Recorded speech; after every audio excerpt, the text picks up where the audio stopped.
Je vous remercie, Monsieur le ministre. La parole est à Monsieur François Jolivet pour le groupe Horizon. Merci Madame la Présidente. Ma question s'adresse à Monsieur le ministre délégué en charge du logement.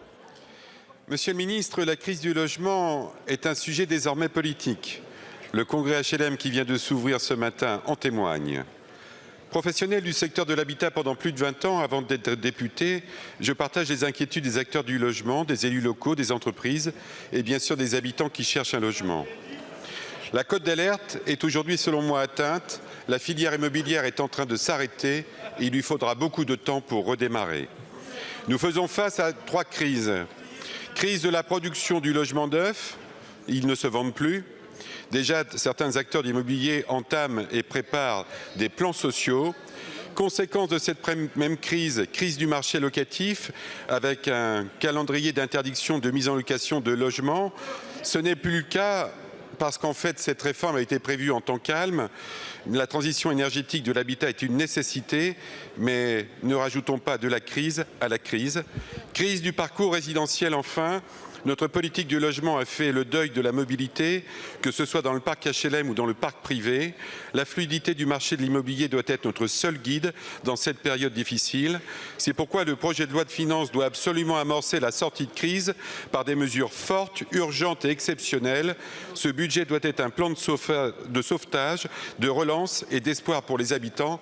Monsieur le ministre, quelle est votre feuille de route ? Je vous remercie, mon cher collègue. La parole est à Monsieur Patrice Vergrit, ministre délégué chargé du logement.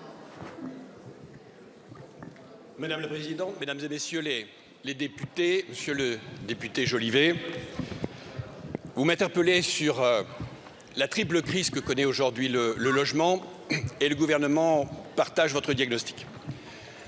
Après 15 ans de forte hausse des prix fonciers et immobiliers,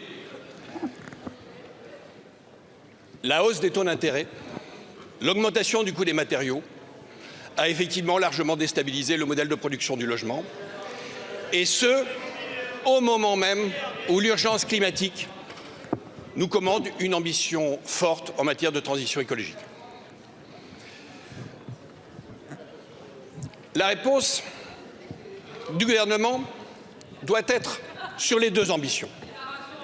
Nous ne pouvons pas, d'un côté, répondre à l'urgence environnementale en sacrifiant l'urgence sociale ou l'inverse. Il faut tenir les 2 exigences. La transition écologique n'est pas une option, mais l'accès à un logement abordable et décent non plus. Pour ce faire, le gouvernement a déjà enclenché un certain nombre de mesures. Christophe Béchu évoquait tout à l'heure le maintien du taux du livret A à 3%, qui correspond à 1,4 milliard en termes d'apport aux bailleurs sociaux. Mais il aurait pu ajouter les 250 millions de quasi-fonds propres pour les bailleurs sociaux. Il aurait pu ajouter les 700 millions d'apports du gouvernement pour accompagner la rénovation énergétique. Il aurait pu ajouter le maintien du prêt à taux zéro sur l'ensemble du territoire national pour l'accession sociale.